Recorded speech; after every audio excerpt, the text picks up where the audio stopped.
어떤 구두장이가 아내와 아이들을 데리고 한 농부의 집에 새들어 살았다. 그는 집도 땅도 없이 구두 수선한 일을 해서 하루하루 먹고 살았다. 품삯은 얼마 되지 않았는데 땅값은 비싸다 보니 버는 돈이 몽땅 먹는 데 들어갔다. 구두장이 부부는 외투 한 벌을 나누어 입으면서 겨울을 났지만 그마저도 다 낡아 더는 입을 수 없게 되었다. 그래서 구두장이는 새 외투를 만들 양가죽을 사려고 2년째 벼르고 있었다. 가을쯤이 되니 어느 정도 돈이 모였다. 아내의 장롱에 넣어둔 돈이 3루블쯤 되었고 마을 농부들에게 받아야 할 돈도 5루블 20코페니카 정도 있었다. 어느 날 아침 구두장이는 외투를 마련하러 마을에 갈 채비를 했다. 아침 식사를 마친 다음 자신의 셔츠 위에 아내의 무명 속옷을 입고 그 위에 긴 모직 외투를 걸쳤다.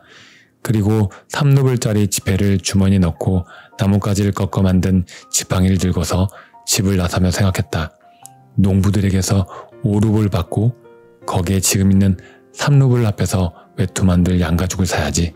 마을에 도착한 구두장이는 첫 번째 농부의 집을 찾아갔다. 하지만 농부는 집이 없었고 그의 아내가 일주일 만에 남편 편에 돈을 보내겠다고 약속했다. 결국 구두장이는 돈을 받지 못하고 다음 농부 집으로 갔다. 그런데 이 농부는 맹세코 돈이 한 푼도 없다면서 장화소선비로 20코페니카만 줬다. 어쩔 수 없이 구두장이는 외상으로 양가죽을 사려 했지만 가죽 장소는 그렇게는 안 된다고 잘라 말했다. 돈을 가져와요. 그리고 나서 얼마든지 마음에 드는 걸로 골라요. 외상값 받기가 얼마나 어려운지 우리들 다 잘 알잖아요. 이렇게 해서 구두장이가 손에 넣은 거라고는 수선비 20코페니카와 어느 농부가 가죽을 덧대달라며 맡긴 낡은 털 장화가 전부였다. 마음이 상한 구두장이는 20코페니카를 모두 털어 술을 마셔버리고는 양가죽은 사지도 못한 채 집으로 갔다.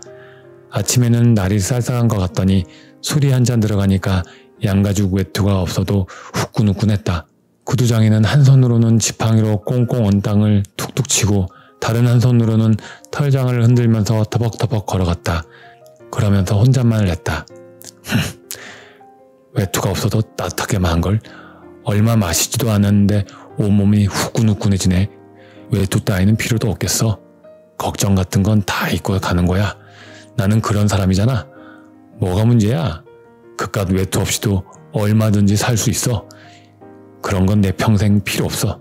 그런데 마누라가 마음에 걸린단 말이야. 꽤나 실망할 텐데. 정말 분한 건 죽어라 일을 하고도 이렇게 무시당한다는 거야. 이것 봐. 당장 돈을 가져오지 않으면 모자를 벗겨버리고 할 테다. 그렇게 하고 말고. 아니, 어떻게 그럴 수가 있지? 겨우 20코페니카를 주다니. 그 돈으로 대체 뭘 하라는 거야? 술 한 잔 마시니까 끝이잖아. 쪼들린다고 했겠다. 그래, 그렇다 치고 그럼 나는 어떻고? 너는 집도 있고 소도 있고 다 있잖아. 나는 이 몸뚱이가 전부란 말이야. 너희는 직접 농사를 지어서 먹고 살지만 난 하나에서 10까지 다 돈 주고 사야 한다고. 아무리 아끼려고 해도 빵을 사는 데만 일주일에 3루블이 든단 말이지. 집에 가면 빵이 다 떨어졌을 테니 또 1루블 반을 내야 돼. 그러니 잔말 말고 돈을 갚으란 말이야. 그렇게 걷다 보니 어느새 길 모퉁이 교회 근처에 이르렀다. 교회 뒤쪽에 뭔가 허연 물체가 보였다. 구두장이는 유심히 살펴봤지만 이미 날이 어둑어둑해지고 있어서 제대로 보이질 않았다. 여기 저런 돌은 없었는데? 소인가? 그건 아닌 것 같고 머리만 보면 사람 같은데 너무 허옇단 말이야. 그것도 그렇고 사람이 이런데 왜 있겠어? 구두장이는 좀 더 가까이 가보았다. 그제야 물체가 똑똑히 보였다. 뜻밖에도 그건 분명히 사람이었다.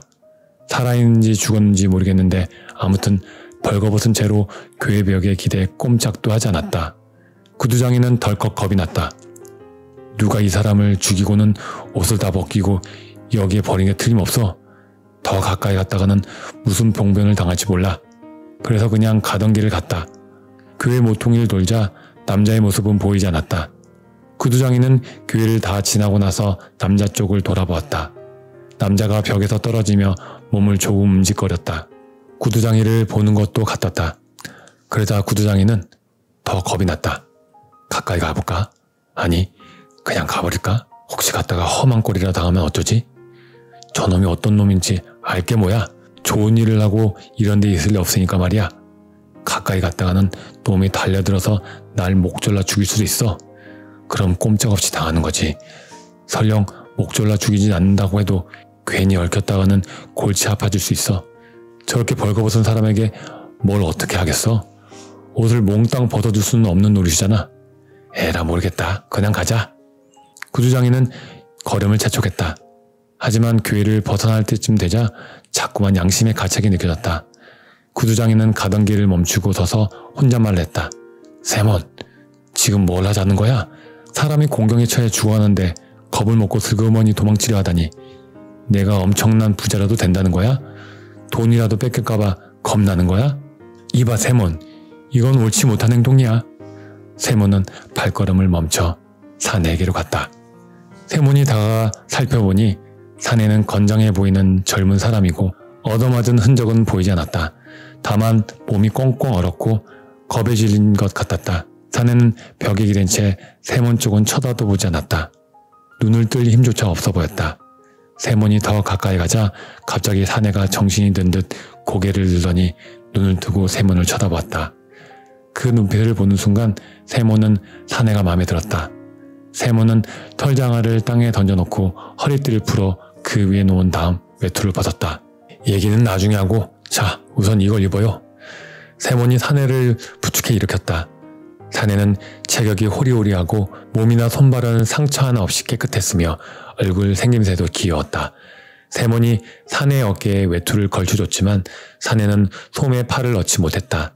세몬은 두 팔을 소매에 끼워주고는 외투자락을 당겨 앞을 여민 다음 허리띠를 단단히 맸다. 낡은 모자도 벗어서 씌워주려 하다 머리가 서늘해지자 슬그머니 생각이 바뀌었다. 나는 머리털이 하나도 없지만 이 젊은이는 긴 고수머리잖아. 세몬은 모자를 다시 썼다. 신발을 신겨주는 게 낫겠어. 세몬은 사내를 앉히고 털 장화를 신겼다. 옳지 됐어. 자, 움직이면서 몸을 좀 녹여보게. 무슨 일이든 우리가 걱정하지 않아도 다 해결될 거야. 그나저나 걸을 수는 있겠나? 사내가 일어나서 친근한 눈길로 세몬을 바라봤지만 말은 한마디도 하지 않았다. 왜 아무 말도 하지 않는 건가? 이런 데서 겨울을 날 건가? 집에 가야지. 기운이 없으면 여기 내 지팡이가 있으니 이걸 짚게. 자, 한번 걸어보라고. 사내가 걸음을 옮겼다. 세몬에게 뒤처지지 않고 곧잘 따라왔다. 그렇게 걸어가다 세몬이 물었다. 그런데 자네는 어디서 왔나? 저는 이 고장 사람이 아닙니다. 그거야 나도 알지. 여기 사람들은 내가 다 알거든.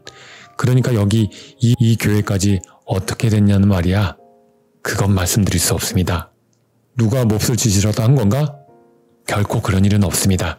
저는 하나님께 벌을 받은 겁니다. 하긴 모든 게 하나님의 뜻이지. 그건 그렇고 어디든 들어가야 할 텐데 이제 어디로 갈 건가? 제겐 어디든 다 마찬가지입니다. 이 말을 듣고 세몬은 깜짝 놀랐다. 사내는 나쁜 사람처럼 보이지 않았고 말투도 공손했지만 자기 얘기는 통 하지 않으려 했다.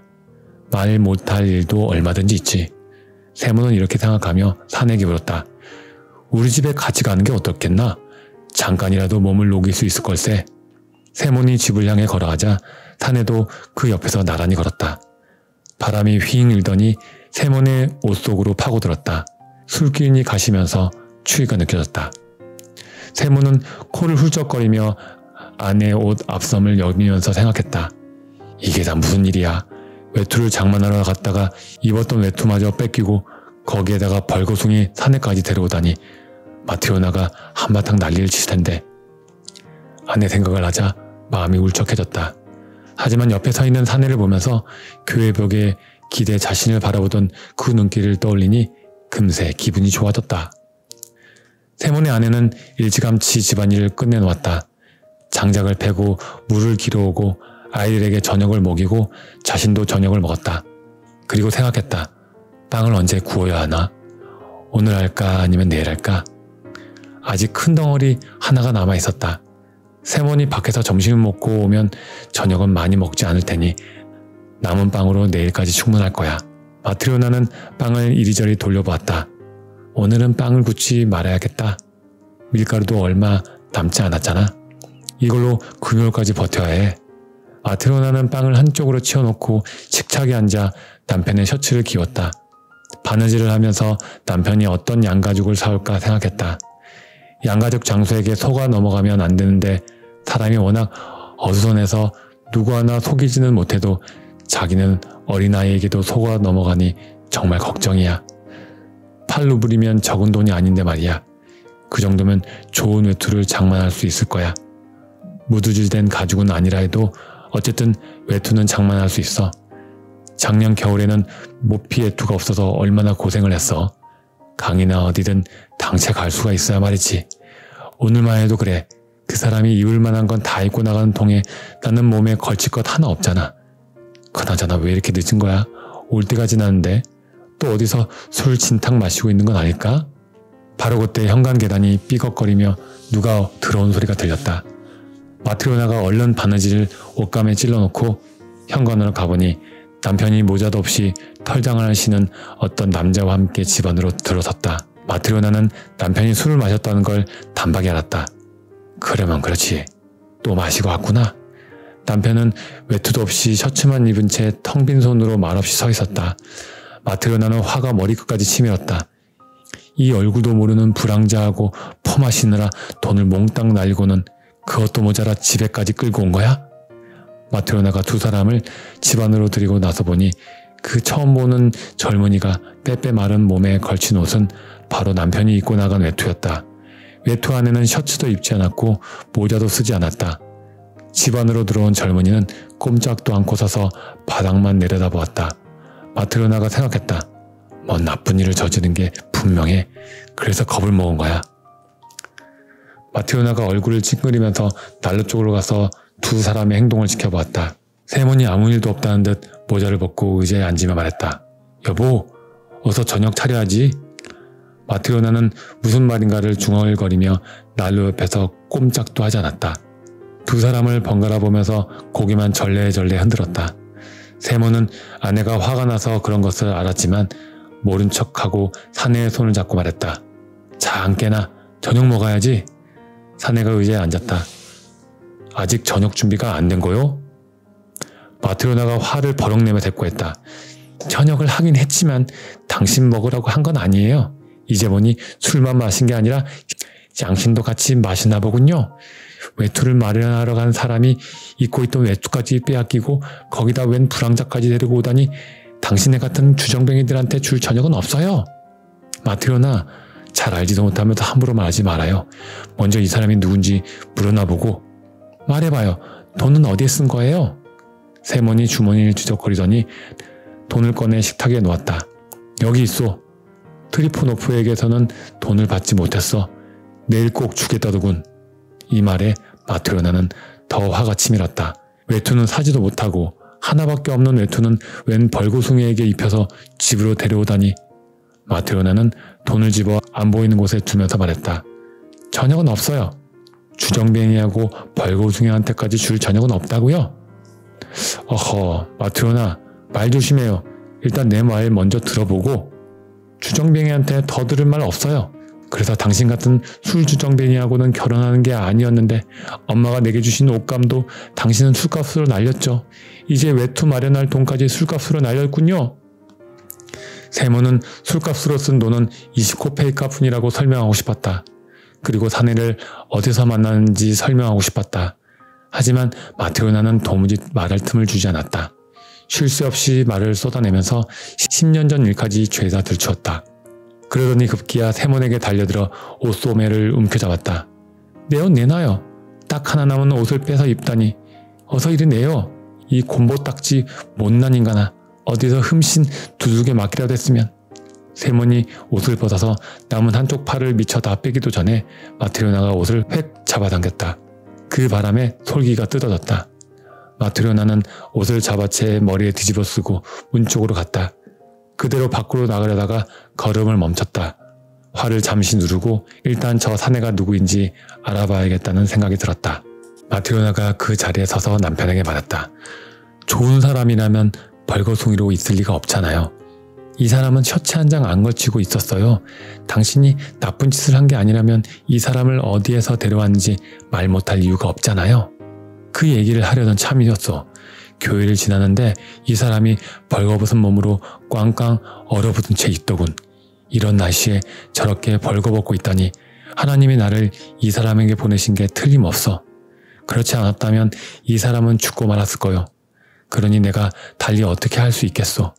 살다 보면 누구든 그런 일을 당할 수 있는 것 아니겠소? 그래서 외투를 입혀 집으로 데려왔지. 여보, 그렇게 화만 내지 말고 진정해요. 그건 죄를 짓는 일이야.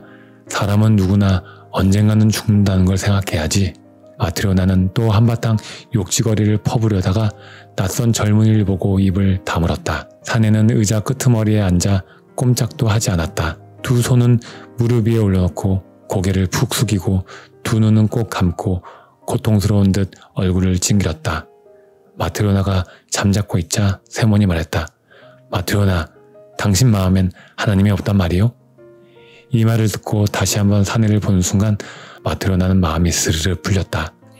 그래서 발길을 돌려 난로 쪽으로 가서 저녁을 차렸다. 식탁에 컵을 놓고 크바스를 따랐다. 마지막 남은 빵도 내놓고 나이프와 스푼까지 놓고 말했다. 어서 먹어요. 세몬이 사내를 식탁으로 데려왔다. 안개나 젊은이. 세몬은 빵을 잘게 자른 다음 사내와 함께 저녁을 먹었다. 마트리오나는 식탁 한쪽 구석에서 턱을 개고 앉아 낯선 사내를 바라봤다. 차츰 그 사내가 가여워지면서 잘해주고 싶다는 생각이 들었다. 그 순간 사내가 얼굴을 환하게 빛내면서 찡그렸던 눈썹을 펴고 눈을 들어 마트리오나를 보며 미소를 지었다. 두 사람이 식사를 끝내자 마트리오나는 식탁을 치우고 나서 사내에게 이것저것 물었다. 그런데 대체 어디서 왔어요? 저는 이 고장 사람이 아닙니다. 어떻게 길에 쓰러져 있던 거예요? 그건 얘기할 수 없습니다. 강도라도 맞는 건가요? 하나님의 벌을 받은 겁니다. 그래서 벌거벗은 채 쓰러져 있었던 거예요? 벌거벗은 채 얼어 죽어가고 있었죠. 그런데 세몬이 절 발견하고는 불쌍히 여겨 입고 있던 외투를 벗어주고 집으로 데려온 겁니다. 그리고 아주머니는 제게 먹을 것과 마실 것을 주면서 인정을 베풀어 주었고요. 두 분께 하나님의 은총이 내릴 겁니다.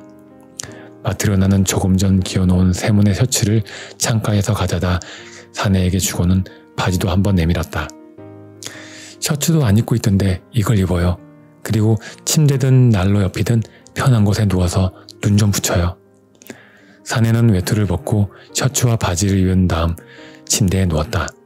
마트리오나는 등잔불을 끄고 외투를 집어 누워있는 남편 옆으로 갔다.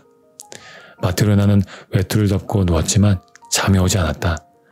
낯선 사내의 모습이 머릿속에서 떠나지 않았다.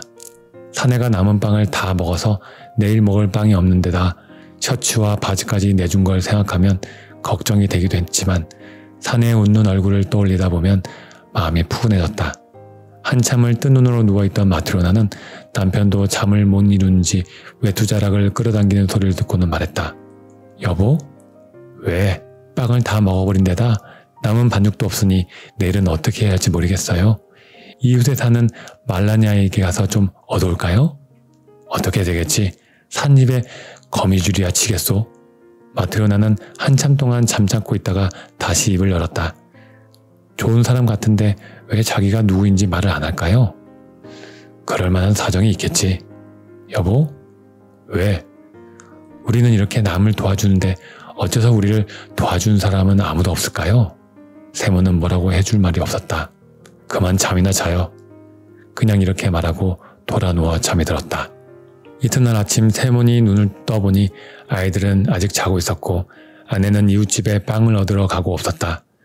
어제 온 사내는 낡은 셔츠와 바지를 입고 혼자 의자에 앉아 천장을 멍하니 보고 있었다. 얼굴은 전날보다 밝아 보였다. 세몬이 말을 건넸다. 어이 젊은이, 뱃속에는 빵을 집어넣어야 하고 몸에는 옷을 걸쳐야 하니 뭐든 일을 해서 먹고 살아야 하지 않겠나? 자네는 무슨 일을 할 줄 아나? 저는 아무것도 할 줄 모릅니다. 세몬은 깜짝 놀랐지만 내색하지 않고 대답했다. 마음만 있으면 뭐든 배울 수 있다네. 모두 일을 하니까 저도 일을 해야겠지요. 이름이 뭔가? 미하엘입니다. 그래 미하엘, 자신에 대해 이야기하고 싶지 않다면 안 해도 상관없네. 하지만 밥벌이는 해야지. 내가 가르쳐주는 대로 일을 하면 우리 집에서 지내게 해주겠네. 정말 감사합니다. 열심히 배우겠습니다.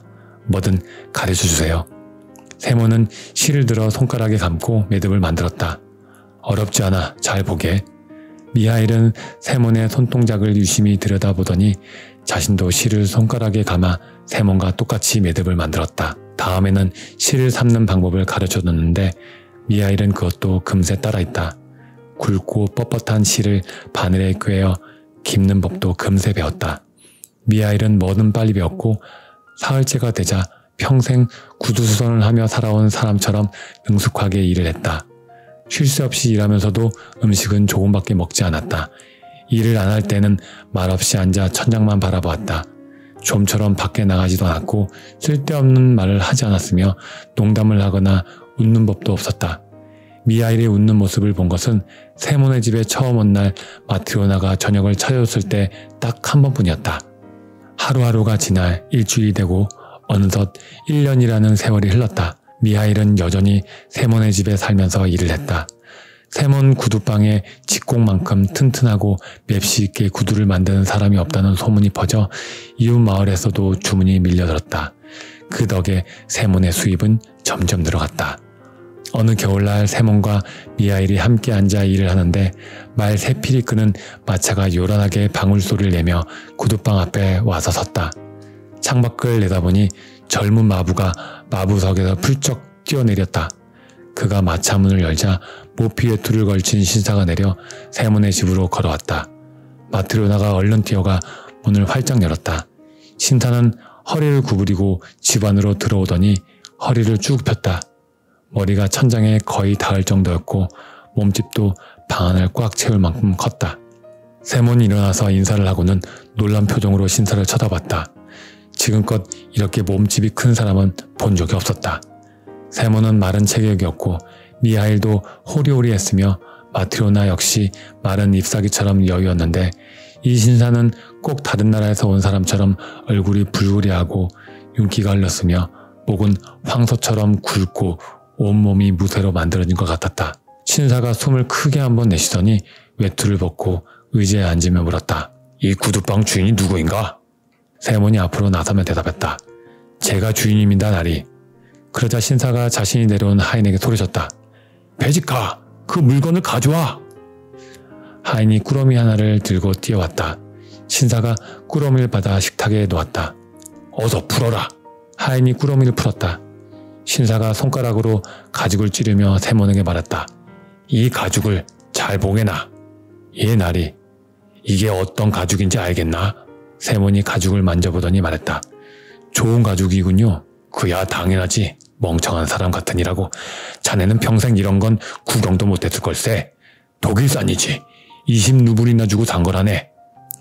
세몬은 잔뜩 겁이 질렀다. 저 같은 사람이 이런 가죽을 어디서 구경하겠습니까? 그럴 테지. 그건 그렇고 이 가죽으로 내 발에 꼭 맞는 장화를 만들 수 있겠나? 그럼요, 나리. 그러자 신사가 큰 소리로 말했다. 만들 수 있단 말이지? 그렇다면 자네가 누구의 장화를 만드는지 어떤 가죽으로 만드는지 꼭 명심하게. 1년을 신어도 뜯어지지 않고 모양도 절대 변하지 않는 장화를 만들어야 하네. 그런 장화를 만들 수 있다면 이 가죽을 재단하고 그럴 자신이 없으면 처음부터 손도 대지 말게. 미리 말해두는데 1년 안에 장화가 뜯어지거나 모양이 변하면 자네를 감옥에 넣어버릴 것세. 대신 1년이 지나도 모양이 변하지 않고 뜯어지지 않으면 10루블을 더 주겠네. 세몬은 겁을 먹고 아무 대답도 하지 못했다. 그는 미하일을 힐끔 쳐다보며 팔꿈치로 쿡 찌르면서 작은 소리로 물었다. 어떻게 하지? 맡아야 하나? 미하일이 일을 맡으라는 듯 고개를 끄덕였다. 세몬은 미하일이 시키는 대로 1년이 지나도 뜯어지거나 모양이 변하지 않을 장화를 만들기로 했다. 신사가 하인을 부르더니 왼쪽 장화를 벗기라고 하고는 발을 내밀었다. 치수를 재거라. 세몬은 종이를 10베르시오 그 정도 길이로 잘라붙여 매끈하게 펴고는 무릎을 꿇고 앉았다. 그리고 신사의 양말을 더럽히지 않도록 손을 앞치마에 꼼꼼히 닦고서 치수를 쟀다. 먼저 발바닥과 발등의 높이를 잰 다음 종아리를 재려고 하는데 종이자의 양끝이 닿지 않았다. 신사의 종아리가 통나무만큼이나 굵었기 때문이다. 이봐, 종아리가 끼지 않도록 하란 말이야. 세모는 종이를 더 이어붙여 치수를 쟀다. 신사는 양말 속에 발가락을 꼼지락거리며 집안을 둘러보다가 미하일이 눈에 띄자 물었다. 저자는 누구인가? 저희 가게 직공입니다. 이 사람이 나리의 장화를 만들 겁니다. 신사가 미하일에게 말했다. 꼭 기억해 두게 1년을 신어도 끄떡없게 만들어야 하네. 세모는 미하일을 돌아보았다. 그런데 미하일은 신사는 쳐다보지도 않고 마치 누가 있기라도 하듯 신사의 뒤쪽에 구석만 빤히 쳐다보았다. 그렇게 한참 있더니 갑자기 얼굴을 환히 밝히며 빙긋 미소를 지었다. 신사가 윽박지르듯 말했다. 바보처럼 왜 희죽거리는 거냐? 기한 내에 만들 생각이나 할 것이지. 틀림없이 기한 내에 만들겠습니다. 미하일이 대답했다. 반드시 그렇게 해라. 신사는 장화를 다시 신고 외투를 여며 입고는 문 쪽으로 갔다. 그런데 허리 숙이는 걸 깜빡 잊은 바람에 문틀에 머리를 부딪히고 말았다.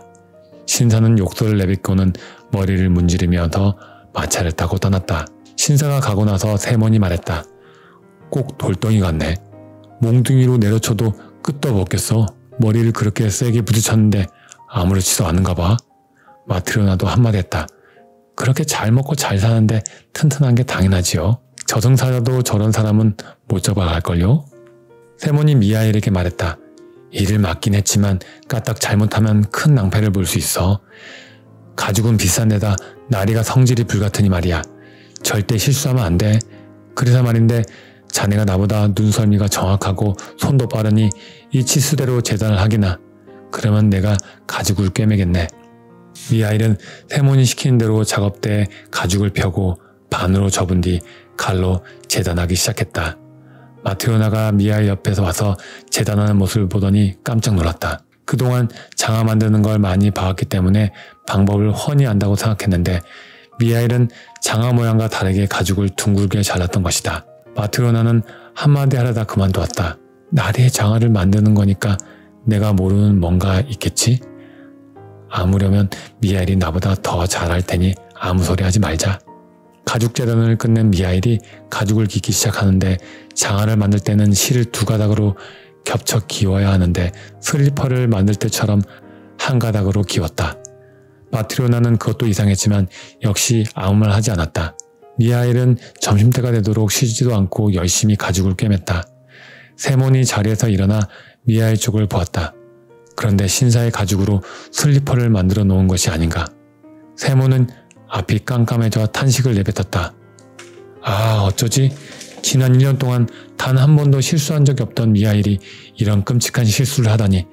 나리는 굽이 있는 장화를 주문했는데 납작한 슬리퍼를 만드느라 가죽을 다 버려놓았어. 나리에게는 뭐라고 변명해야 하지? 이런 가죽은 구할 수도 없는데. 세몬은 미하일에게 물었다. 자네 도대체 무슨 짓을 한 건가? 자네 때문에 난 이제 죽은 목숨이야. 나리가 주무는 것은 장화인데 도대체 뭘 만들어 놓은 건가? 세몬이 뭐라고 더 다그치는데 문고리가 덜컹거리는 소리가 들렸다. 누군가 문을 두드렸다. 세몬과 미하일이 창문을 내다보니 어떤 사람이 타고 온 말을 붙들어 메고 있었다. 문을 열자 좀 전에 신사를 따라왔던 하인이 들어왔다. 안녕하세요. 어서 오세요. 그런데 무슨 일로 오신 건가요? 아까 주문한 장화 때문에 마님 심부름을 왔습니다. 장화 때문에요? 네, 그래요. 이제 장화가 필요 없게 됐습니다. 나리가 돌아가셨거든요. 뭐라고요? 이곳에서 나와 집으로 가는 도중에 마차 안에서 돌아가셨습니다. 집에 도착해 나리를 내려드리려고 마차 문을 열었더니 짐짝처럼 의자에서 굴러 떨어지셨어요. 이미 숨을 거두셨죠. 온몸이 뻣뻣하게 굳어서 간신히 마차에서 끌어내렸어요. 그래서 마님이 제게 장화를 주문하면서 가죽을 맡긴 그 구두방에 가서 이제 장화는 필요 없게 되었으니 죽은 사람에게 신길 슬리퍼를 빨리 만들어달라 해라. 슬리퍼를 다 만들 때까지 기다렸다가 가지고 와야 한다. 라고 분부를 내리셨습니다. 그래서 제가 이렇게 온 겁니다. 그러자 미하일이 남은 가죽을 집어들어 둘둘 말았다. 그리고 만들어 놓은 슬리퍼를 집어 탁탁 털고 나서 앞치마로 닦더니 가죽 뭉치와 함께 하인에게 건넸다. 하인이 그걸 받아들고 말했다. 그럼 안녕히 계세요. 전 이만 갑니다. 세월이 흘렀고 미하일이 세몬 집에 온 지도 어느덧 6년이 되었다. 미하일은 여전히 변함이 없었다. 어딜 가는 법도 없고 쓸데없는 말은 한마디도 하지 않았다. 그 세월 동안 웃는 거라곤 마트리오나가 저녁을 차려줬을 때와 신사가 찾아왔을 때 딱 2번뿐이었다. 세모는 미하엘이 더할 나위 없이 마음에 들었다. 이제는 어디에서 왔는지 묻지도 않았다. 그저 미하엘이 떠날까봐 그것만 걱정했다. 온 가족이 집에 모여 있던 어느 날이었다. 마트리오나는 난로에 냄비를 올려놓았다. 아이들은 의자 사이를 뛰어다니며 창밖을 내다보았다. 세모는 창가에서 구두를 꿰매고 있었고 미하엘은 다른 쪽 창가에서 구두 뒤축을 붙이고 있었다. 그때 아이 하나가 의자를 넘어 미하엘에게 뛰어오더니 그의 어깨에 매달려서 창밖을 가리켰다. 아저씨, 저기 좀 봐요. 어떤 아주머니가 여자아이들을 데리고 우리 집 쪽으로 와요. 그런데 여자아이 하나는 절름발이에요.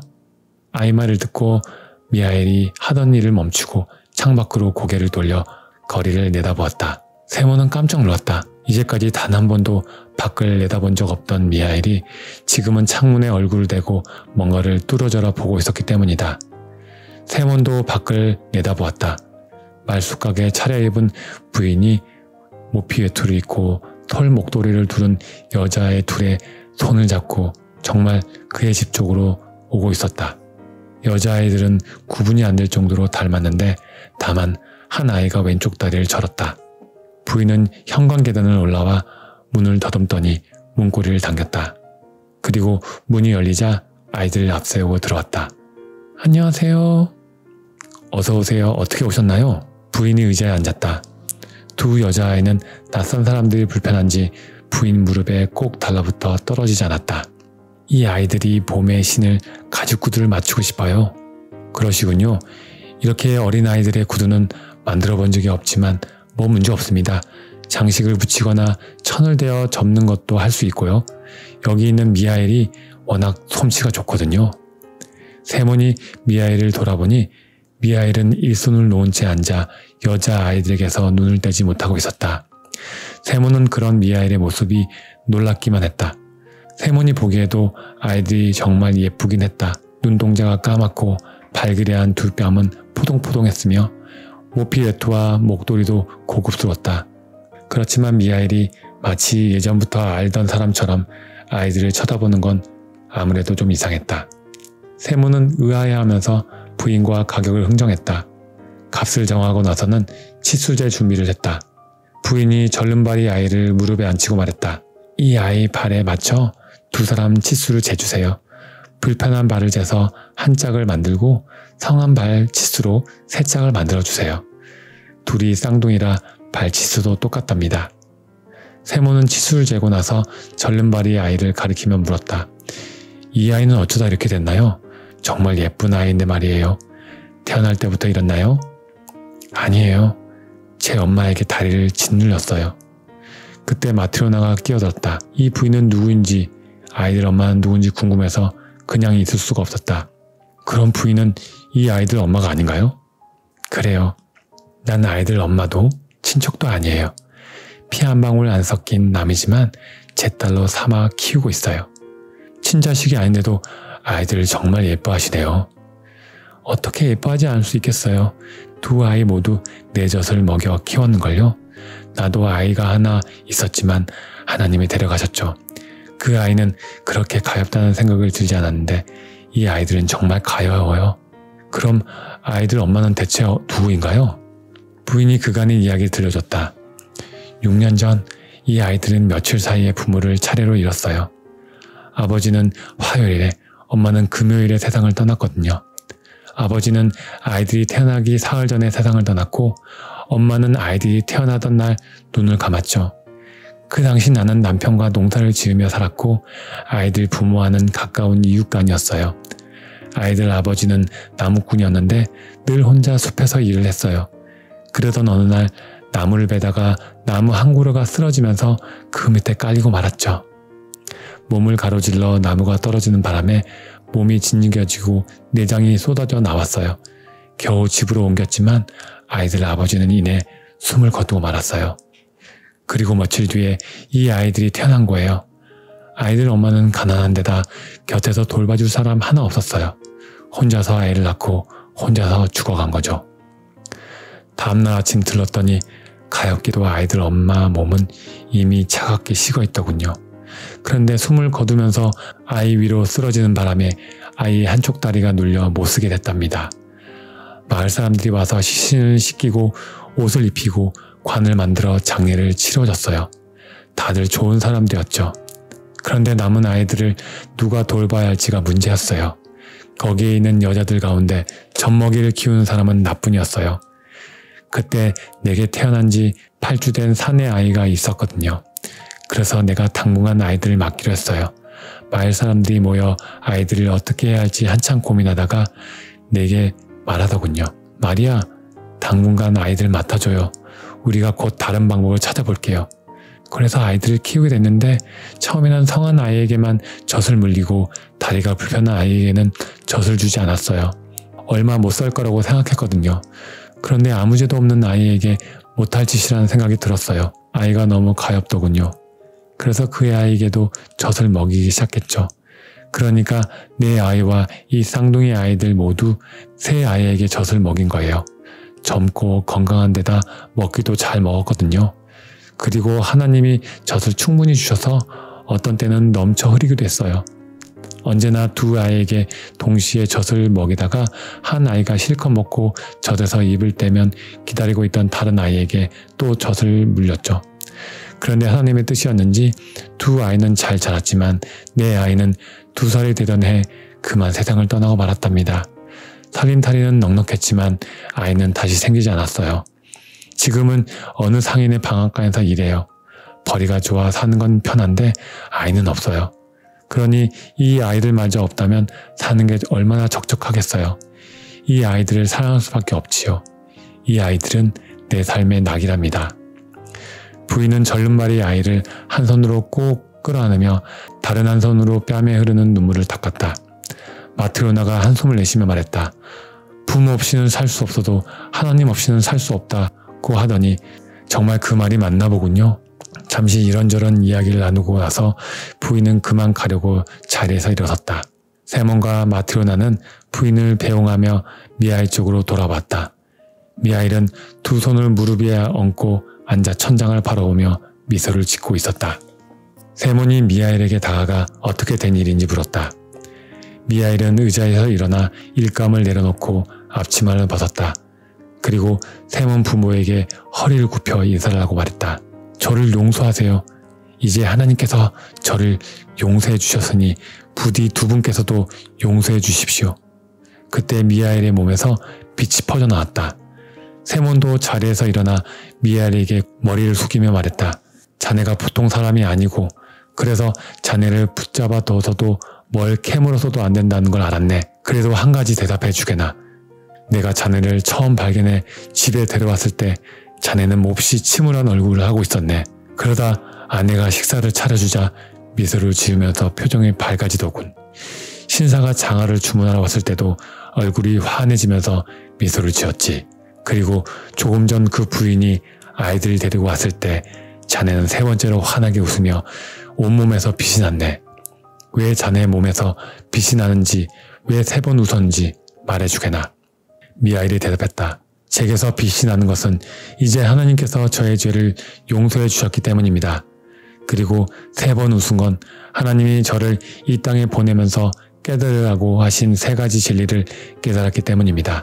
첫 번째 진리는 아주머니가 저를 가엾이 여겨 친절을 베풀어 주었을 때 깨달았고, 그래서 처음으로 웃은 것이지요. 두 번째는 그 부자나리가 장화를 주문하러 왔을 때 깨달았고, 그래서 두 번째로 웃었습니다. 그리고 조금 전 아이들을 봤을 때 마지막 세 번째 진리를 깨달았습니다. 그래서 세 번째로 미소를 지은 겁니다. 세몬이 또 물었다. 그런데 자네는 무슨 이유로 하나님께 벌을 받은 건가? 그리고 세 가지 진리라는 것은 무엇인지 내게도 알려주게. 제가 벌을 받은 것은 하나님의 말씀을 거역했기 때문입니다. 저는 하늘나라 천사였지만 하나님 말씀에 순종하지 않았습니다. 하나님은 제게 한 여인의 영혼을 거두오라고 명하셨습니다. 그래서 이 땅으로 내려와 보니 여인 하나가 막 쌍둥이 딸을 낳고 병든 몸으로 누워 있었습니다.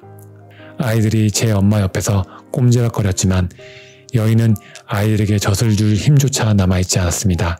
저를 본 여인은 하나님의 자신을 데려가기 위해 보낸 천사라는 걸 알고 슬피 흐느끼며 애원했습니다. 천사님, 남편은 바로 며칠 전에 나무에 깔려 죽었습니다. 제게는 부모, 형제도 없고 친척도 없습니다. 우리 아이들을 돌봐줄 사람이 아무도 없어요. 그러니 제발 절 데려가지 말아주세요. 아이들을 제 손으로 먹이고 키울 수 있게 해주세요. 아이들은 부모 없이 살아갈 수 없어요. 전 그 여인의 말을 들어주었습니다. 한 아이에게 여자의 젖을 물려주고 또 한 아이는 여자의 품에 안겨준 다음 하늘나라로 올라갔죠. 그리고 하나님 앞에 가서 말했습니다. 그 어머니의 영혼을 거두올 수 없었습니다. 여인은 며칠 전 남편이 나무에 깔려 죽고 이제 막 쌍둥이가 태어났다며 제발 영혼을 거두어 가지 말아달라고 애원했습니다. 아이들을 제 손으로 먹이고 키울 수 있게 해주세요. 아이들은 부모 없이 살아갈 수가 없어요 라고 말했습니다. 그래서 여인의 영혼을 거두을 수가 없었습니다. 그러자 하나님께서 말씀하셨습니다. 어서 가서 그 여인의 영혼을 거두어와라. 그러면 내 3가지 진리를 깨닫게 될 것이다. 사람의 마음에는 무엇이 있는지, 사람에게 허락되지 않는 것은 무엇인지, 사람은 무엇으로 사는가, 이 3가지 진리를 깨달은 뒤에야 하늘나라로 돌아올 수 있다. 그래서 저는 다시 세상으로 내려와 그 여인의 영혼을 거두었습니다. 아이들은 제 어머니 품에서 떨어져야 했죠. 그런데 여인의 시신이 구르면서 한 아이를 짓누른 바람에 아이의 한쪽 다리를 못쓰게 되고 말았습니다. 그리고 제가 여인의 영혼을 하나님 앞에 바치려고 말을 떠나 하늘로 올라가는데 갑자기 바람이 휘몰아치면서 제 양쪽 날개가 부러졌습니다. 그래서 여인의 영혼만 하나님 앞으로 가고 저는 땅에 떨어져 길가에 쓰러져 있었던 겁니다. 세몬과 마트로나는 자신들이 먹이고 입히고 함께 지내온 사람이 누구였는지 그제 알고 놀라움과 기쁨의 눈물을 흘렸다. 천사가 말했다. 저는 벌거벗은 채 홀로 들판에 버려졌습니다. 그렇게 인간이 되고 나서야 인간의 고통과 추위와 배고픔을 알게 되었죠. 배가 몹시 고팠고 몸은 꽁꽁 얼어붙었지만 어떻게 해야 할지 알지 못했습니다. 그때 근처에 하나님의 교회가 있는 걸 보고는 몸을 좀 피하고 싶어 그곳으로 갔지요. 하지만 문이 잠겨서 들어갈 수가 없었습니다. 그래서 바람이라도 피하려고 교회 뒤쪽에 앉아 있었던 겁니다. 날이 어두워졌고 배고픔과 추위는 견디기 힘들 만큼 심해졌습니다. 바로 그때 사람 발자국 소리가 들렸습니다. 어떤 남자가 손에 장화를 들고서 혼잣말 중얼거리며 걸어오더군요. 인간이 된 뒤 처음으로 언젠가 죽을 운명인 사람의 얼굴을 보았습니다. 그 얼굴이 너무나 무서워서 고개를 돌려버렸습니다. 남자가 중얼거리는 말을 들어보니 추운 겨울에 뭘 입고 살아야 할지 어떻게 처자식을 먹여 살려야 할지 걱정하더군요. 그래서 생각했죠. 내가 추위와 배고픔으로 죽어가지만 자신과 아내가 입을 외투와 가족이 먹을 빵 걱정만 하는 사람이 날 도와줄 리는 없어. 그는 저를 보더니 얼굴을 찡그리면서 아까보다 더 무서운 표정을 지으며 내 옆을 지나쳤습니다. 칠할 같은 희망마저 사라진 느낌이었습니다. 그런데 그 순간 남자가 돌아오는 겁니다. 고개를 들어 그의 얼굴을 봤는데 좀 전에 그 사람이 아닌 것 같았습니다. 아까까지만 해도 죽음의 그림자가 어려있던 얼굴에 생기가 도는 겁니다. 전 그 사람에게서 하나님의 모습을 보았습니다. 남자는 제게 다가와 옷을 입혀주고 자기 집으로 데려갔습니다. 집에 도착하자 한 여인이 우리에게 불만을 쏟아놓기 시작했습니다. 여자는 남자보다 더 무시무시한 표정을 짓더군요. 그의 입에서 죽음의 기운이 퍼져나왔습니다. 죽음의 기운이 내뿜는 도끼 때문에 숨도 제대로 쉴 수 없었습니다. 여자는 저를 추운 밖으로 내쫓으려고 했습니다. 하지만 만일 그렇게 한다면 여자는 죽고 말 거라는 걸 저는 알았습니다. 그때 남편이 여자에게 하나님 얘기를 꺼냈습니다. 갑자기 여자의 태도가 달라지더군요. 여자가 제게 저녁을 차려주면서 저를 바라보았습니다. 그때 그녀 얼굴에 더는 죽음의 그림자가 보이지 않았고 생기가 넘쳤습니다. 저는 그 얼굴에서도 하나님의 모습을 보았습니다. 그 순간 사람의 마음에 무엇이 있는지 알게 되리라고 하신 하나님의 첫 번째 말씀이 떠올랐습니다. 그리고 사람의 마음에는 사랑이 있다는 걸 깨달았죠. 하나님이 약속하신 것을 제게 보여주셨다고 생각하니 참으로 기뻤습니다. 그래서 처음으로 웃은 것입니다. 하지만 아직 전부를 알지 못했습니다. 사람에게 허락되지 않는 것이 무엇인지, 사람은 무엇으로 사는지는 전혀 알 수 없었죠. 이 집에 와서 지낸 지 1년이 지났습니다. 한 남자가 오더니 1년을 신어도 모양이 변하거나 뜯어지지 않는 장화를 주문하더군요. 그런데 전 그 사람 어깨 뒤에 제 친구인 죽음의 천사가 있는 걸 보았습니다. 그 천사는 저 말고는 아무도 보지 못했습니다. 하지만 전 천사를 알아보았고 그날 밤 해가 지기 전에 천사가 신사의 영혼을 데려가리라는 걸 알았습니다. 그래서 혼자 생각했죠. 이 사람은 날이 저물기 전에 죽을 거라는 것도 모르고 1년을 준비하는구나. 그때 사람에게 허락되지 않는 것이 무엇인지 알게 되리라는 하나님의 두 번째 말씀이 기억났습니다.